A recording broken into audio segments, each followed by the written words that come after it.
ways that quite often you find yourself on the floor. So yoga and Toragabi play go very well together. So wonderful. All right. Here. And you all look very ready. So I think we can begin. Watch where I go to get the lesson. So when you would like to work with it, you'll know where to find it in our room. We need two things, actually. Today, this is our desert bag.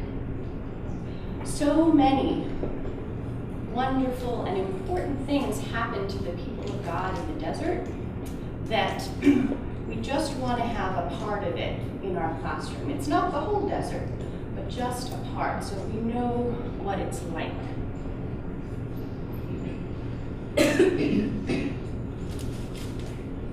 When I am joining in circles these days, I bring a little bit of my desert experience before I start into this desert.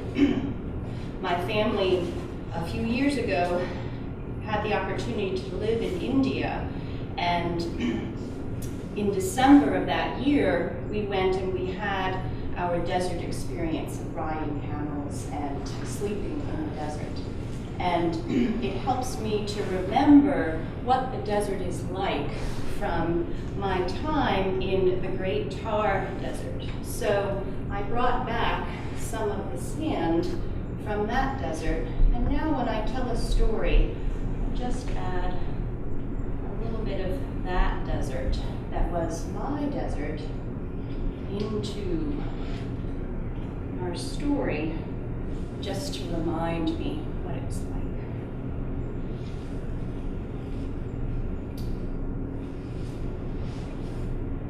The desert is a dangerous place.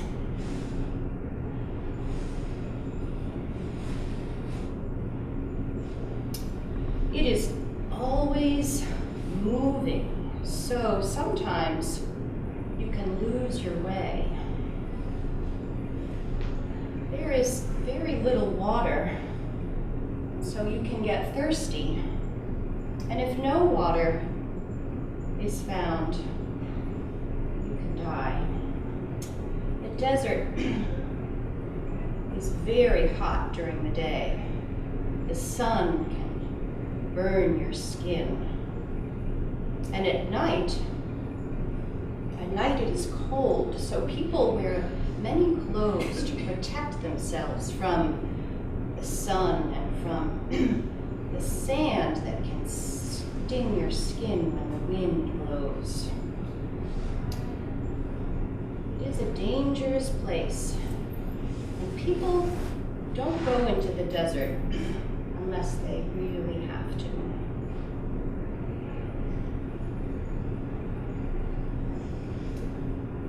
After the flood, the creatures went out into the four directions of the earth to fill it up with life again.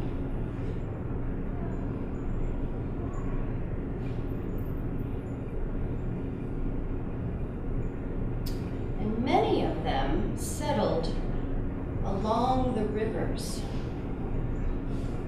And they made little villages, and then bigger cities, and then great cities. And one of the most ancient and greatest of these cities was called Ur. Now the people in Ur thought that the world was alive with gods. They felt there was a god for every flower and every rock and every tree.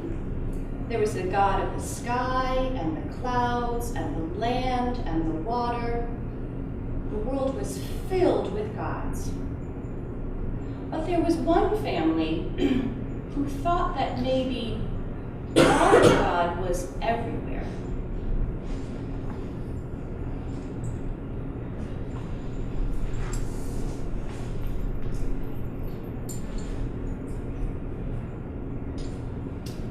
Abram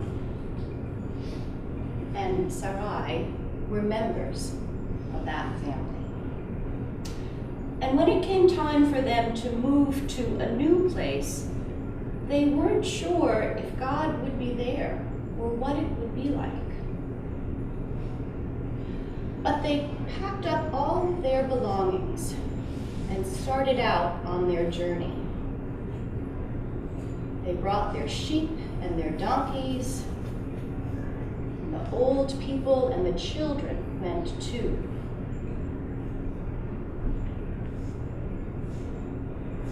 During the day, they traveled by the great Euphrates River. It gave them water to drink and showed them the way, and water for their many animals. At night, they slept in tents.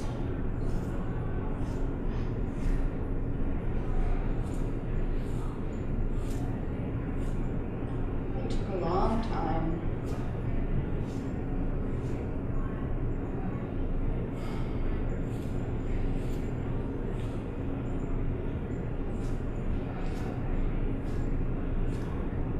Finally, they saw some people coming out from Haran, and they knew they were almost there.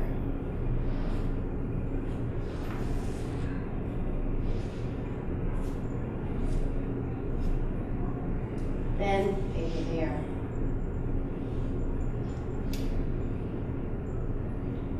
At night, Abram would go out and look out across the desert and up into the sky.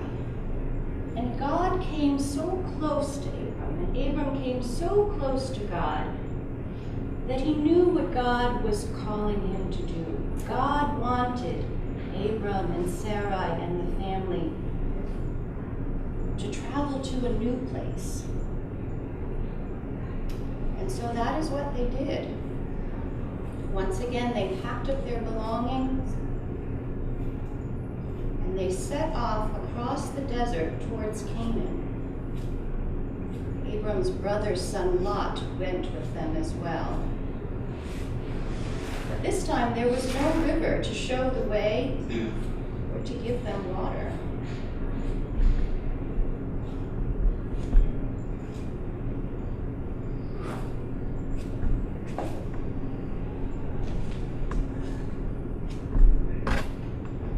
They came finally to Shechem. And Abram went up to a hill and prayed.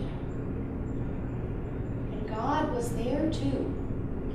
So he took some stones and built an altar to mark the place.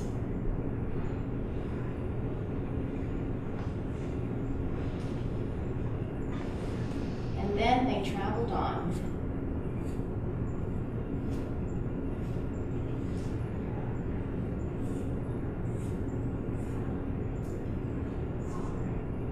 Then they came to a place near Bethel.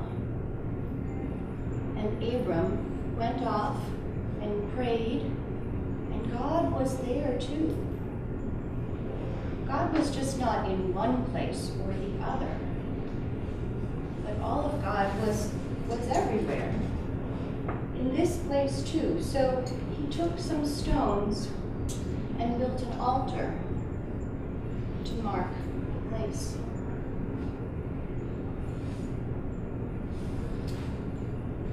And they journeyed on.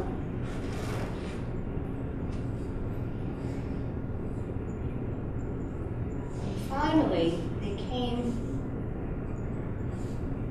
to Hebron. And they made their home near the oaks of Mamre. One night, God called to Abram, and he came out of his tent. And God came so close to Abram, and Abram came so close to God that he knew what God was saying. God said, Abram, I will make you the father of a great family. And the members of this family will be as many as grains of sand in the desert and stars in the sky. And Abram laughed. He and Sarai were very old. God God's promise sounded impossible. But God said to change their names anyway. Abram became Abraham, and Sarai became Sarah. One day, 3 strangers came out from the desert and greeted them. Abram was sitting by the tent and invited them in. And Sarah, she mixed bread, took 3 measures of flour, which was a lot, and offered them bread and meat and milk, which was the custom, and water. And the 3 strangers said to Abraham that he was going to have a son. And once again, Abraham laughed. And Sarah, she was listening in outside the tent and heard the 3 strangers, and she laughed. She was very old. And then the strangers left. But you know what happened? Sarah and Abraham had a son. And they laughed and laughed, and so they named the son Isaac, which in their language means laughter. And Isaac became a boy, and he grew up and became a man. And then Sarah died. She was full of many years, and they buried her in a cave near the oaks. Oh, and Abraham, he was so sad. He loved Sarah very much. But there was one thing he needed to do. So he needed to find a wife for Isaac. So he sent his most trusted helper back across the desert, past Bethel and Shechem, towards Haran. And one evening, the helper came to a well, and Rebekah was there. And Rebekah offered water for the helper and his animals. She was as strong as she was kind. And the helper told Rebekah about Isaac and Sarah and Abraham and the great family. And Rebekah decided she wanted to become a part of that great family. And so she traveled back across the desert.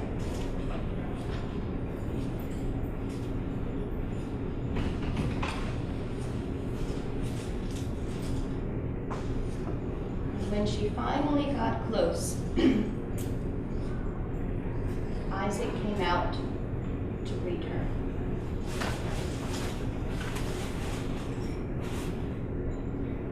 And then Isaac and Rebekah were married. And Abraham, he was very, very old, and he died. And he was buried next to Sarah in the cave.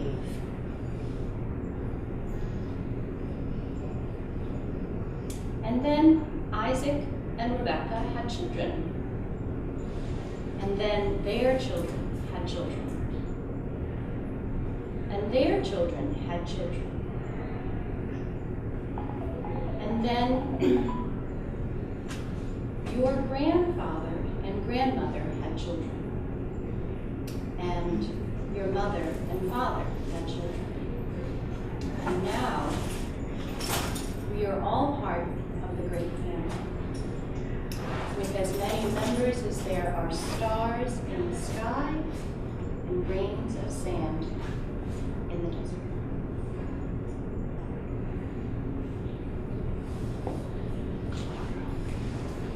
So, I wonder what part of this story you like the best.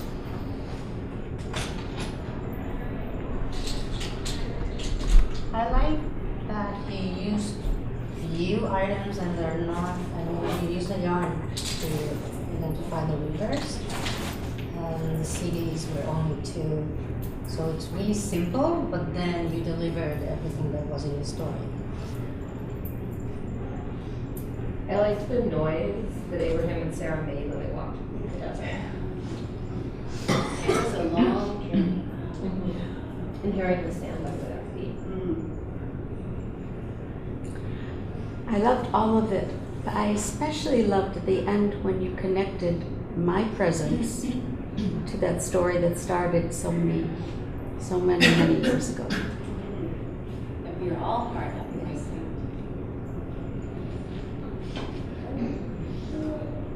I also, I noticed that your pace was very consistent, and I really liked that, and it helped me kind of get into the flow of the rhythm of the story with you. And I also really enjoyed how you added your own experience, your personal desert.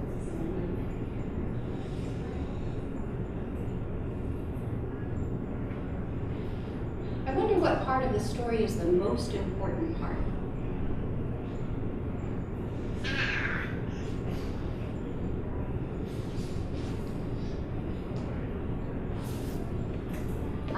I think the most important part is when God tells Abraham that he will name the nations is the number of the sand and the stars in the sky. I liked that God was so close to Abraham, and Abraham was so close to God that he could hear him. It brings to me that what you can hear things without listening. It's important to recognize that. What that must have been like to be so close.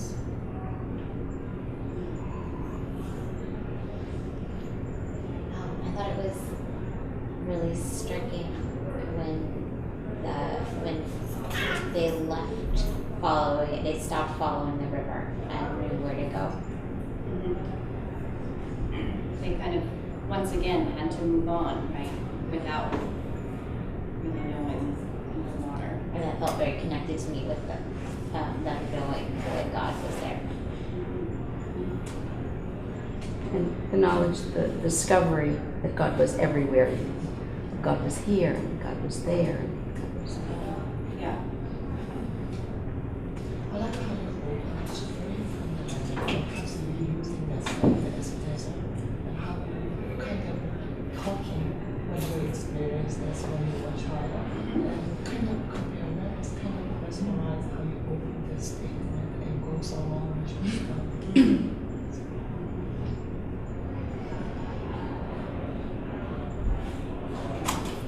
What part of the story is about you, or where you are in the story?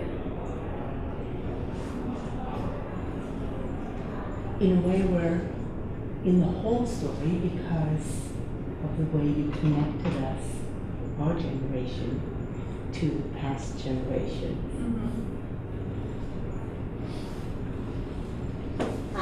I also couldn't help but think of my own experiences in the desert, sleeping in sleeping bags or hiking, and the modern day experience that I couldn't help but be that personal connection. When you were talking about the hard life and the heat and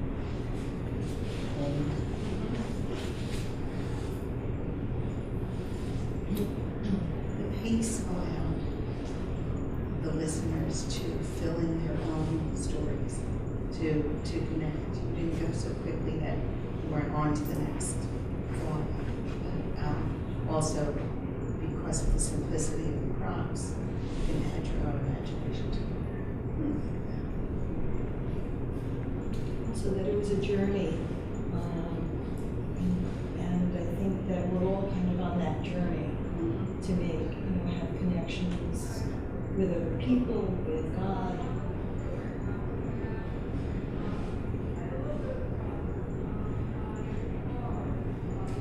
The first place where they leave, I'm sorry, it's kind of, I can connect myself emotionally because I'm from Boston. So, sorry, I don't know make me cry because I'm okay with it. I left with my family from Bosnia, and we were looking way to leave to find our God again and our roots and that. And it was all a journey through Europe to Germany, and we came here. Why I'm crying? And we are okay right now.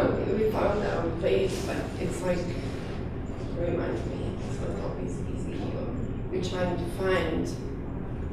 You sometimes doubt in your beliefs and everything. Like, raise him right now. You should be here with my family. But they kind of bring that with you, and then, like, where they're going all around, they are making God's houses. Doesn't matter is that, I don't know, synagogue or a church, you want to leave trace after you and worship in some way. So it's not easy journey. My kids will right now laugh when I'm talking right now. What are you talking about? We're so happy here. Like, what's wrong with you? But like, everyone has his own story and journey. And it's nice to find other people and make experiences. Yeah. Sorry. That's good. I mean, this is what we're here for, right? This is about finding the meaning in our stories, right? And if we're teaching our children anything in our religious education, it's about finding the meaning in our stories. Absolutely. I'm grateful for crying because if it should ever happen that I would be telling a story to children and somebody will cry. It gives permission for everybody else to do something other than just react to your questions. So thank you.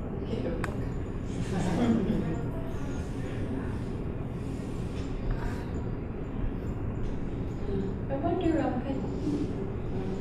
feel that it's kind of about me because of the trust that my decisions of making a journey of my life are bad, but also having faith in something bigger than me that kind of just that helps me feel that I'm hopefully making the right decisions. It's not just me, but something that leads me on my journey. and this is such a, foundational story, right? Is that aspect of Abraham having that faith to go, to go forward, and we wonder what he was really like. Why? How did he do it? I wonder what part of the story we could leave out and have all the story we need. I'm wondering whether leaving out the names, particularly of the places. I'm wondering whether children have already heard the story and whether the names of the places were pronounced differently, and that would be distracting to them. Well, it's probably because I pronounce them differently, but you guys would know how to pronounce them better, so. But maybe we don't need to name them as part of the story. I don't know. What do you think? Well, I was gonna say, when you opened the bag, I was like, oh, it's like a toast roll coming to life. Like it's almost the right width. And then as you named the places, I was like, I can't tell you how many times I've like skimmed the words and like Shem and Mamre and Haran, and like there they were. Like that was.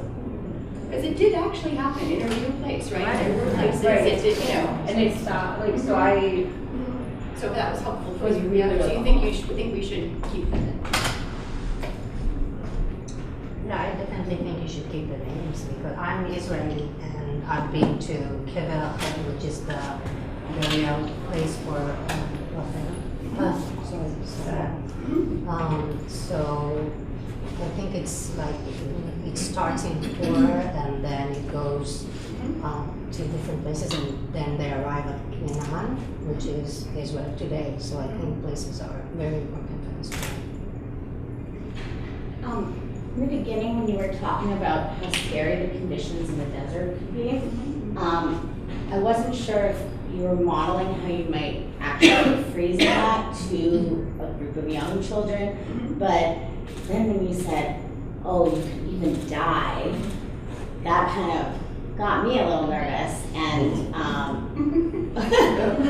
don't know that, I mean, depending on what age group you're working with, I don't know necessarily that I would take it that far. I don't want to get them scared necessarily, unnecessarily, I guess, but I don't know, so. It was obviously okay for us, but that was part of how you would presented it to them. Yeah, and you could choose, you could make it your own, depending upon the age that you're, if you're there. And I think I get, I said that about time, I'm not sure. In these stories, you basically introduce the desert whenever you tell these stories, and you can modify it, for, kind of the language, but the idea that very little grows, you run out of food, and you run out of water. I mean, those elements are so central to the stories of our tradition, and the reason why, they went to Egypt, because there was no water, people died, right? They had to leave. I mean, that's like so elemental. So I think, you want to make sure you're being aware of the age group that you are, but I think we also need to make sure that we're telling the full story about so that they have that sense of reality if they're of an age to have that. We don't want to sugarcoat it, right? Life's hard. Yeah, and it was very hard, And that's why a safe environment when kids can experience the fear of hearing the words, but still being safe to deal with. Nowadays, kids like talk about killing and death. Right. These movies are sure since they're 2 years old. Right. Right. Yeah. Stories come with scripts. Yep, and we'll talk about that and how that all works, kind of as we talk about the different parts of the experience. But I think for what we will do now is I will start to put our story away, and we can get ready to do our time of our work time or our play time. That is an opportunity for you to maybe think about this story in a new way, and it can be something that you're working with it with your hands. We have wonderful art supplies and craft supplies, so maybe there's doing some kind of art about the story might be a way to help you work through it and think through it. You're also welcome to go to our shelves and look at about some of our other stories or some of our books. Maybe your way of working or playing with the story is to write a little bit about what you were experiencing. We have some beads, so sometimes our hands just seem to be busy doing some bead work. There are some watercolors, a whole bunch of things. If you'd like to, you can also work with the desert. Probably a few of, 2 or 3 can work with the desert if that's what you would like to choose, for your work time. So we'll spread out all across the room. We'll just have to kind of try to find and make a little spot for ourselves to do your work. So we'll go around the room, and then I'll ask you each what you'd like to do for your work time, and find a little something, make a spot for yourself. And remember, this is a time for you to experience the whole of it, not so much conversation about what's happening. Remember, we'll have time to do that afterwards. But this is a time for you to be creative, to rest, to think, whatever you'd like to do. I just like one comment. When I was watching you with the sand, and then you said this is the foundation, and I kept thinking about it, the sand being the foundation. I mean, if you're going to build a foundation of something, I mean, it almost like it starts with that material, that physical material. And every time I look at it now, I keep thinking of that word foundation. And it truly is the foundation. It all started there. Yep.